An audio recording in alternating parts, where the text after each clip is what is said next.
This is the Good Oil edition of the Heart of Racing ahead of Champions Day at Flemington tomorrow, which is the fourth day of the carnival. It's also Five Diamonds Day at Rosehill Gardens, a $2 million race. It's a good race too. Will Freedman, how are you this week? Very well. It was a big week, Melbourne Cup weekend. It's just about to round up, but it's been terrific. I was in Melbourne for the Cup.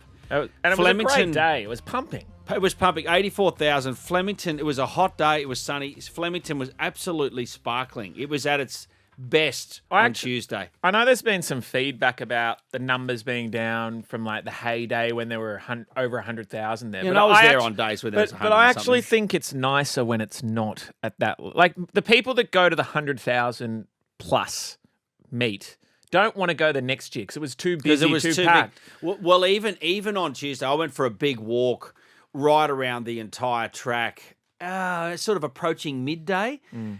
People were lined up for so long to buy beer. Oh, even on this. Yeah. I've never understood that. Like, if massive lines. Like, I don't know why they don't have bigger bars, or just don't do taps. Just give people cans or whatnot. You know, like it's just something. I don't know. I'm not an expert in hospitality, but I just find it silly that you have people lining up because by the time they've got their drink, they could have already had one before. There was a mate of mine sitting in the hill stand, and he said to me that he just gave up trying to buy drinks for he and his wife. No good. He said, I just wasn't going to waste and they're chunks of my day. expensive as well. $14 a beer or something. Yeah, that's expensive. For a warm beer by the time you know. Can I tell you the most amazing thing I saw, though? I have never seen more helicopters land and take off in my life. Who is coming in chopper all day? Helicopter, land, take off, land, take off. It gets so much worse. The helipad is right next to where the trucks drop the horses. Like they are literally. It's at the 1,200 metre start. It's 50 metres away from where the horses unload on trucks. And there were two helipads that were makeshift helipads on a dirt road. Did you notice that? That's the ones I'm talking about. My goodness, I just don't. I thought to myself, what are they? All these big whales coming in. We need to rename Crown. this show. This is a much more serious show than we've started with. Okay, we got to go straight to the Pineapple, which is the Shocker of the Week award. And hasn't there been a debate about Joe Moreira, the absolute champion South American jockey, Hong Kong? We know who he is. He's a legend, and his ride in Salcombe in the Cup. And you've been a bit embroiled in this. We're going to touch on this now. Then it's going to be the issue of the week, criticism in racing. So what did you make of it? I thought the ride was average. I thought he did an exceptional job to get behind without a fight, like ride on without a fight's tail. But I thought... He doesn't jump. The horse doesn't jump. No. I get that. And it wasn't. This is not a contender for the Pineapple. You got to put a Pineapple in, right? Yeah. Like a nom in. But this isn't a contender for it. It's not a shocker. But I think if he had his time over again, he'd have stuck without a fight for longer, let it drag him into the race and then gone. Because he sort of zigged when he probably should have zagged, and then it went and you can do those things. But it's a split-second decision. And if the sea had opened and without a fight didn't get a run, and he could have gone wide, which is the percentage play, then suddenly everyone says, "Oh, he should have taken the run on the outside." The winner won though. Oh, it was dynamic. Won. I was. It's just so simple, really. I know we're going to have another so simple as well, but the so simple was that he'd win. He won the Caulfield Cup, second up. I know. And then natural improvement into a 3,200 metre race. It was a beautiful ride. Yeah, I know. And it was a great run. When they came past me at about the 400, I was down in the birdcage area, and I could see them go right around the back, then come around the sweeping bend, and then go past it about the 400. It's a great side, isn't it? It's unreal at that area. At that point in time, the way it was trucking into the race, you knew. No, I thought Vauban. Oh, really? That was a beautiful ride as well. The way that it came wide, and then I went, its stablemate's going to knock it off. Yeah. But neither of them, they only got to the 3,000 metre mark and they both stopped. Yeah, so, and we'll hit that in a sec. We'll get there in a sec. I got a question for you, just quick fire. If you've got the favourite in the Melbourne Cup, who do you take, Mark Zahra or James McDonald? To put them on? Yep. You don't get to hedge your bets. It's just if you have the favourite. I'm so biased towards him. I'd take James McDonald, but geez, Mark Zahra can ride a Melbourne Cup. Well, he can ride a big race. I mean, he just puts them in the right spot. And so does James. Don't get me wrong. There's no criticism on James. But I think Mark Zahra's really sort of elevated himself to the clear second pick jockey in the country. Mate, it was a great ride, and he rode the winner last year, Gold Trip, and he was smart enough to not take the ride on Gold Trip this year and take the ride on Without a Fight. And Without a Fight wins for your cousin and uncle. Well, I think there was a fair rap on how much improvement was to come on that horse. I only found out after the fact, of course, which didn't help my tipping. But they said the amount of improvement that was coming from the Caulfield Cup, they didn't expect to necessarily win the Caulfield Cup. They just knew that there was a bunch of improvement to come. Yeah, wow, that's amazing. Absolutely amazing. So the Sayonara. The Sayonara this week is something we're sacking, and once and for all, we are sacking English and Irish stayers who come out here with booms on them and start as favourites in a one-out crack at the Cup. I know they've come out here and won the Cup, but they've always been lightweight, like Twilight Payment in 2020 after it failed the year before, Rekindling, Cross Counter. They can come out here, but they have a weight pull or something like that. Well, I agree, but I agree until like a week before the Melbourne Cup next year where I'll jump on the bandwagon again. I know. It's a hobby of mine. But you know, and listeners to the show will know I was all over Without a Fight after the Queensland Winter Carnival. And I backed it first up at round 6th. I was a bit disappointed. I love how you throw Queensland Winter Carnival. I know. I love Queensland Winter Carnival. And then I backed it in the Caulfield Cup. But you know how last week there was a big story in sport? It was an interesting story about how the term Bazball, which is the way the English play Test cricket now, where they play it like it's a one-dayer. This Bazball has gone into the Macquarie Dictionary. Has it really? Yeah, so the word's gone into the Macquarie Dictionary. There's a new word going in now. Macquarie have gone down a bit of credit. No. There's a new word going in the Macquarie Dictionary. It's called Vorband.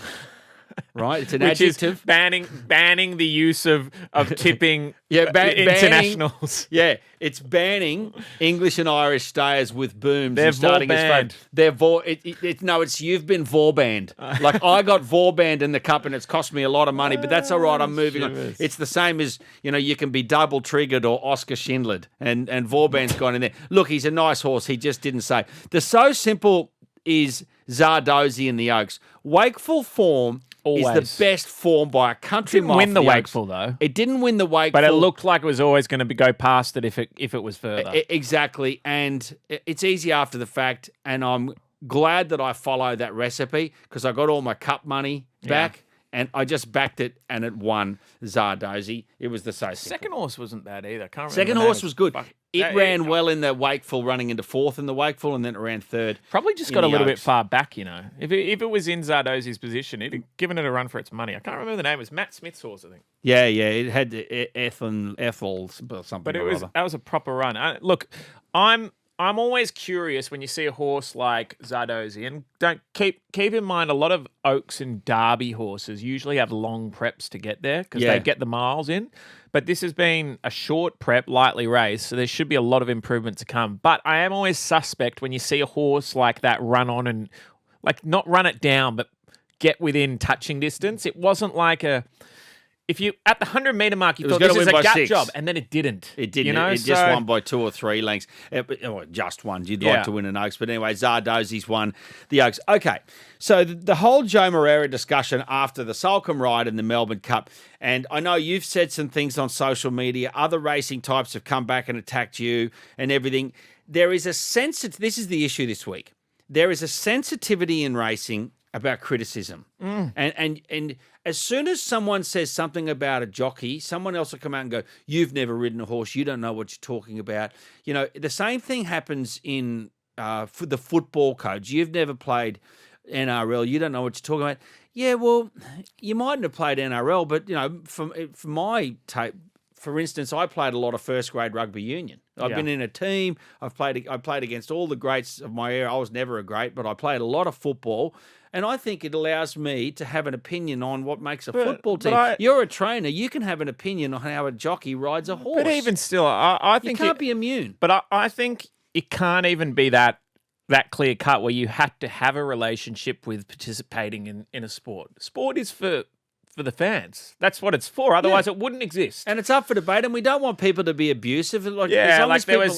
Jack Fitzpatrick said something vile on Twitter, and you can't condone that. And I don't think people are. As long as people aren't abusive. But look, the same things happened with the absolute explosion of women's sport.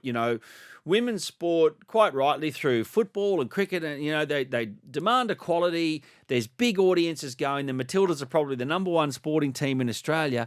But when you start commanding money, when you start drawing 80,000 people and 4 million people watching you on TV, and TV rights are going through the roof, just because you're female doesn't mean you can't be criticised as a player. No, and it's same as a jockey. But as I said on Twitter, I said most of the time, I don't say categorically all the time because that's not true. But most of the time, people are just highlighting a moment in time in this athlete's career. Yeah. It's not defining their career. And I think if people get in the habit of saying they're useless, they're blah blah blah, and get derogatory, that shouldn't be. Shouldn't happen. No. But you can say, look, and this is my opinion. It wasn't Joe Moreira's best ride. That's my opinion. Chris Waller might say he rode it exactly how I wanted him to ride it, and that's fine. For Chris and for the owners and for all of them, they might be saying that's fine. But from my perspective, I don't think it was a great ride, and neither did Damien Oliver. And the beauty of sport is that I can have an opinion, you can have an opinion, and as long as you don't get abusive, and you have to. Some people don't accept other people's opinions. And it's a very difficult. Just opinions. It is a very difficult sport because you're dealing with emotion, high speed, money, but you're also dealing with an animal that can do its own thing as well, like Solcombe did at the start. It's not always the jockeys exactly, but as long as you're considerate of that, and Joe Moreira is a champion, no doubting, and we'll wrap him. Look. In the same breath as you said, look, I don't think it was Joe's best ride, and then you get howled down on Twitter. In the same breath as you said that, you also said, how good's Mark Zahra? How good? Look, so you're wrapping Mark Zahra's ride. Look, Zahra might ride something tomorrow at Flemington. He might get the pineapple. He might get the pineapple. Tyler Schiller got 2 pineapples in a row, rode a winner for me yesterday. So all I'm saying is it's not personal. It's just highlighting a ride, and if jockeys are not willing to take criticism, and keep in mind, Joe Moreira is not the one complaining about the criticism. Let's keep that in mind. It's coming externally, exactly. But if you as an athlete you can't handle criticism, do not play professional sport. That's my view. If you can't handle the criticism, don't play. You don't have to play. You can play amateur league, almost anything. Yeah, you can. And you won't cop criticism there. And as I say, as long as people don't get abusive, then let the debate rage, because that's what makes people interested in sport and drives the popularity of it, and it just comes with the territory. I anyway, love it. I sometimes I get calls after races about how bad a training performance I have, and I go. So I had a bloke. It's always a private number. They always get it from my website, and then it's always a private number, so I know it's coming, and I sort of have a wry smile, and they'll say something like, "Oh, it's a donkey" or something like that, and I go, "Yeah, you shouldn't have placed it in that." You guys, they were always favourites. They never win, and I just go, "Yeah, I'm sorry about that, mate, but I'll let you know when it's running next time." And sometimes if they call or they email, sometimes after it wins its next start, you give a little bit. You just let them know. I hope you're on, mate. I love it. Hey, let's get stuck into the races. Rose Hill Gardens. This is the 5 Diamonds meeting, and it's one of those new races. It's for 5-year-olds. The prize money is $2 million, $1.155 million for first place. And obviously it's one of those races where the Carnival in Sydney is trying to put on good races and take on the Carnival in Melbourne. And we end up here with Antino, which is the Queensland horse, had no luck in its last 2 starts in Melbourne, second in the Waterford Crystal Mile at Moonee Valley, second in the Toorak Handicap. Previously, this is a proper race. This is a proper race.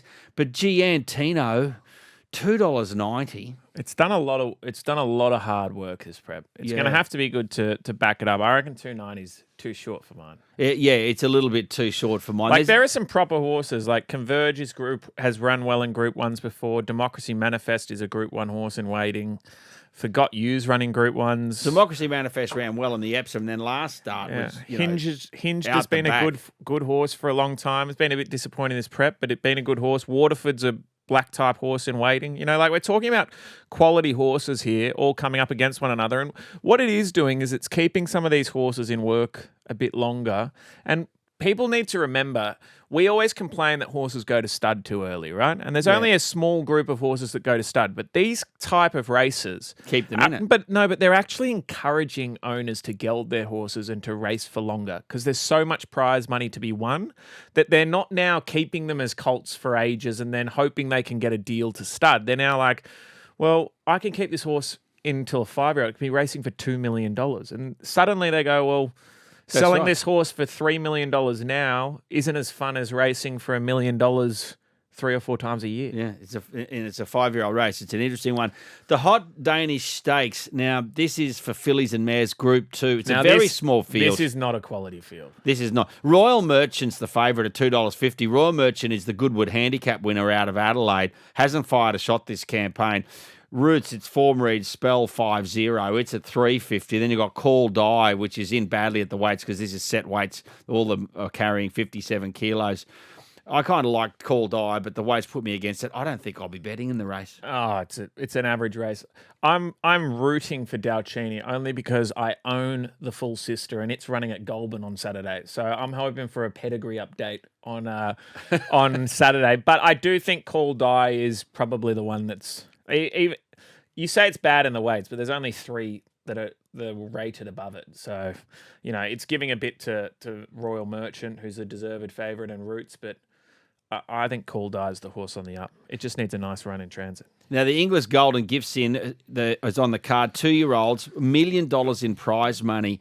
Waterhouse and Bott produced a horse, Shangri-La Express, first up, and it absolutely brained them. Look, it was soft on the line. It won second. You ran second with Miss Judas. Actually, your horse Miss Judas ran second to it, right? Yeah. And you've got Miss Judas in the race tomorrow. Let me just deal with Shangri-La Express. $2.25, and there's all this confidence about it. Barrier 14, though. You've got Miss Judas, which was taking ground off Shangri-La Express on the line. You're in at $8.50. You've got Barrier 2. Is it enough? No, I don't think we're Barrier 2. We're Barrier. Barrier 8. Sorry, yeah. Sorry, Barrier 8. I think Shangri-La Express, there's going to be I've raced in this race last year as well with Misty Legend, and going forward in this race is very difficult because it's a hot run into the 1,100 metres, from the 1,100 metres into the bend. So there's going to be an abundance of speed. If it's good enough to keep going, fair play. It should be the slipper favourite. But often what happens is they all carve each other up and there's 4. And Miss Judas just might be sitting pretty. Well, we'll be sitting back. So we're a chance, but it's an important race.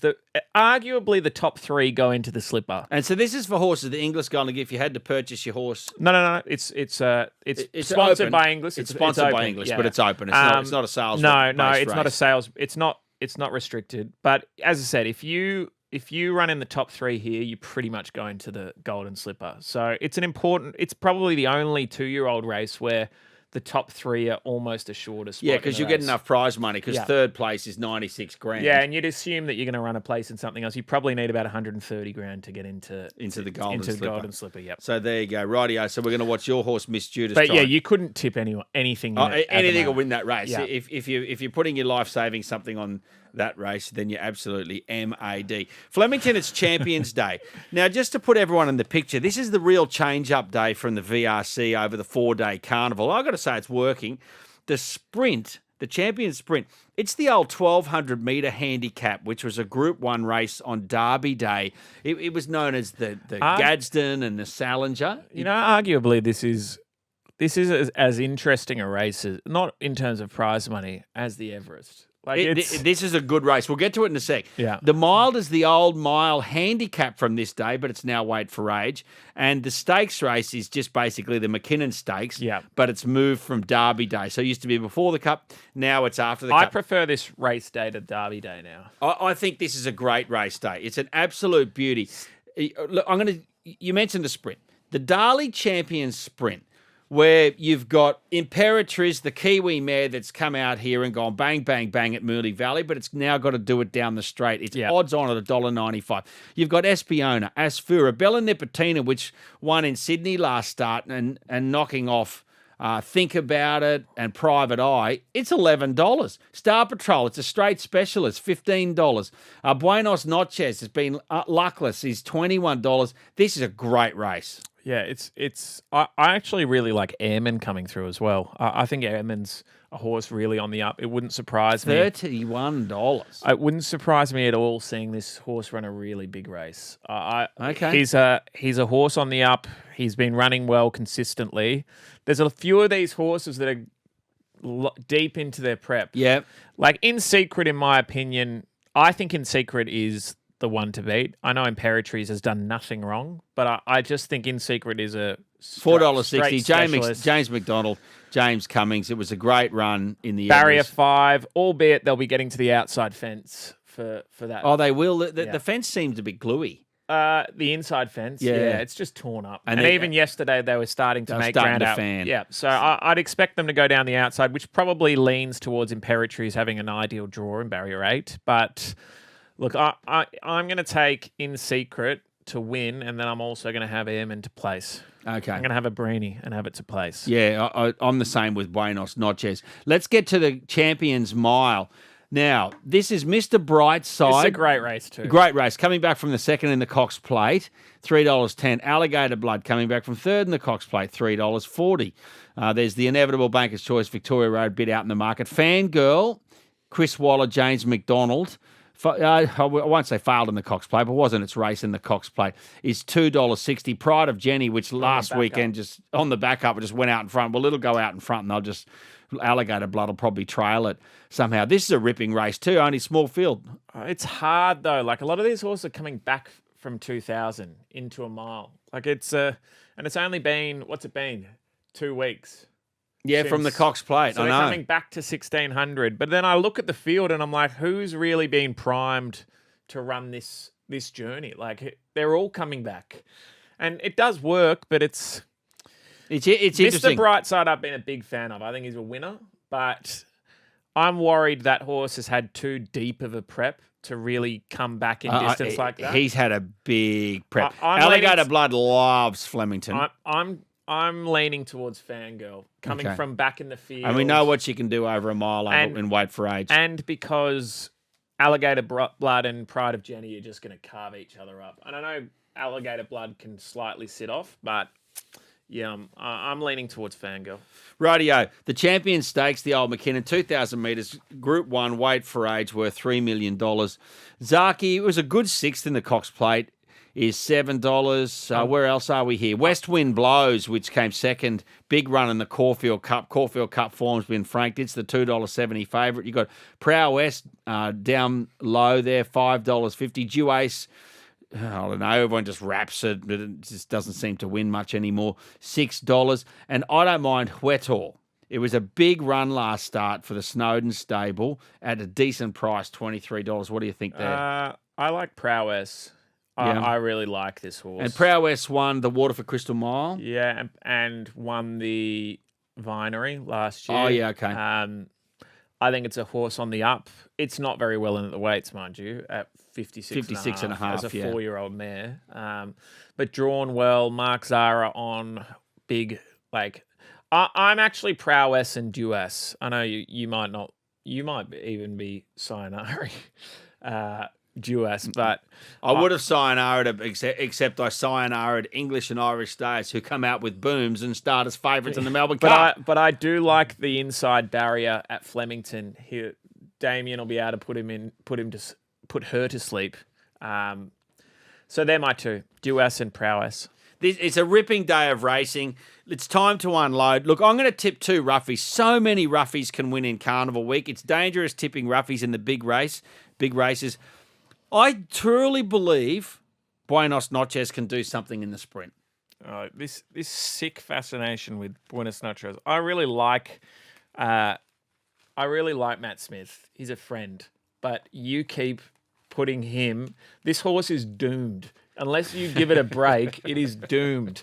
So, you know what? I'm steering clear of that. I'm not saying. I like Huetor as well at a price. Huetor? Yeah, at a price. Are these both Breenies? Are they Breenies? Are they both places? Yep. Yeah.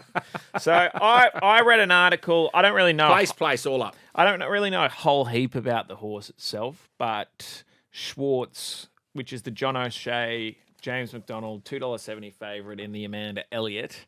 I really like it. The Amanda Elliott, she's the one who nearly blew up the Melbourne Cup. Well, she had a good crack at it.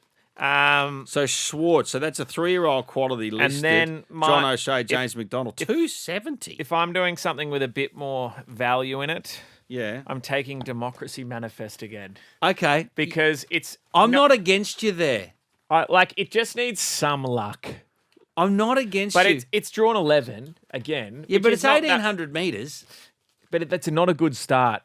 Oh, at Rose Hill. It's at Rose Hill. You sort of have 150 metres from the 1,800. But if it can get some luck, it's going enormous. It hasn't put in a bad run. It deserves a race like this. Okay. If it wins, I'll shout you a succulent Chinese. Oh, but what is the charge? Rightio, Will Freedman. Talk to you next week. See ya. With the summer of tennis right around the corner, Wide World of Sports has every angle covered. From match highlights, press conferences and every breaking news story, Wide World of Sports is your home of tennis. So click that subscribe button so you don't miss a thing this summer.